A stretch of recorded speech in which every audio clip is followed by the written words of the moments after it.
आज हम biomedical instrumentation से तो ईसीजी यूनिट ईसीजी आर्टिफैक्ट्स की जानकारी प्राप्त करेंगे। आर्टिफैक्ट में एबनॉर्मलिटीज जो electrocardiograph artifacts are defined as ECG abnormalities which are a measurement of cardiac potential on the body surface and are not related to electrical activity of heart। कहने का मतलब है जब हम ECG वेवफॉर्म प्राप्त करते हैं और उसके अंदर जो वेवफॉर्म प्राप्त होती है, यदि आपका आर्टिफैक्ट्स होंगे यानी एबनॉर्मलिटीज आएगी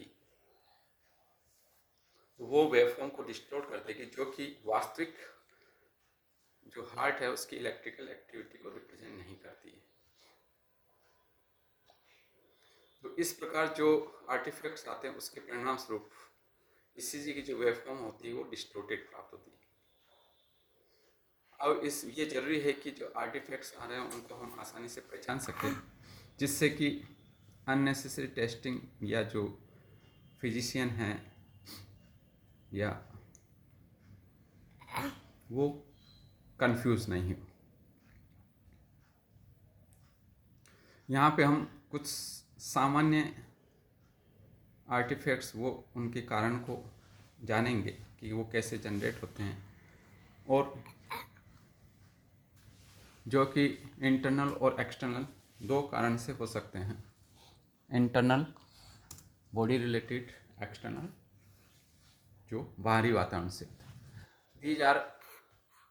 These are physiological causes that could be due to internal causes of ECG artifacts जो है वो फिजियोलॉजिकल causes है।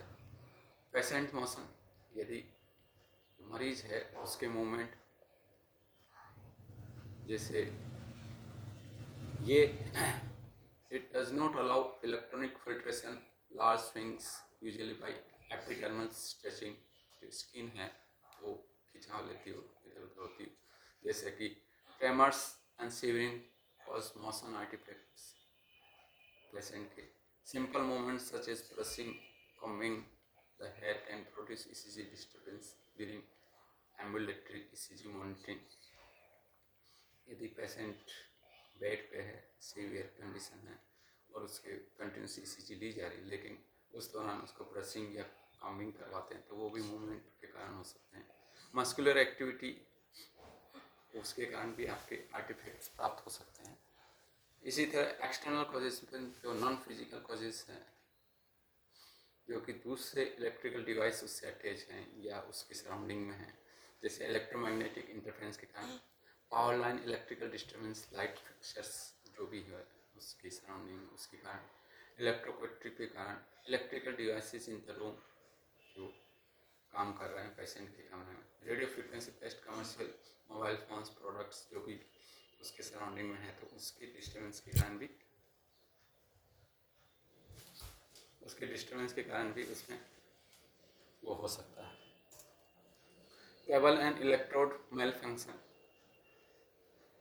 यदि केबल सही ढंग से कनेक्टेड नहीं है या इलेक्ट्रोड को सही ढंग से पोजीशन नहीं किया तो उसके कारण हो सकता है। जैसे इलेक्ट्रोड जेल लगाते हैं वो इनसफिशिएंट हो या प्रॉपर नहीं हो तो उसका कॉन्टैक्ट स्किन से सही नहीं होगा।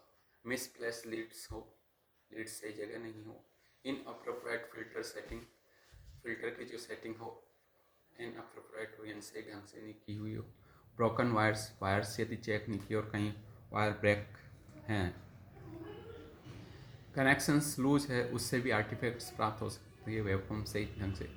एक्यूमुलेशन ऑफ स्टैटिक एनर्जी, कुछ चार्ज डिवाइसेस होते हैं वहाँ पे यदि एनर्जी एक्यूमुलेट हो गई हो तो उससे भी आपका जो वेवफॉर्म है डिस्टोर्टेड प्राप्त हो सकती है।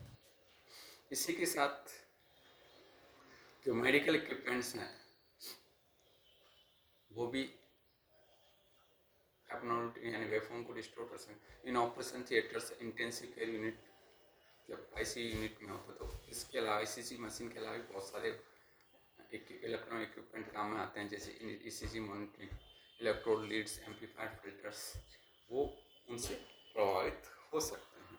तो इस प्रकार जो आप इंटरनल एक्सटर्नल काजेस से जो वेवफॉर्म में डिस्टोर्शन प्राप्त होते हैं वो आर्टिफैक्ट्स कहलाते हैं और उनको आप डिटेक्ट कर सकते हैं कि कौन सा आर्टिफैक्ट्स या कौन सी एबनॉर्मलिटीज किसके कारण हो रही है, उसको आप प्रोटेक्ट प्रोटेक्ट कर सकते हो डिवाइस को और वेवफॉर्म को आप परफेक्ट ले सकते हो।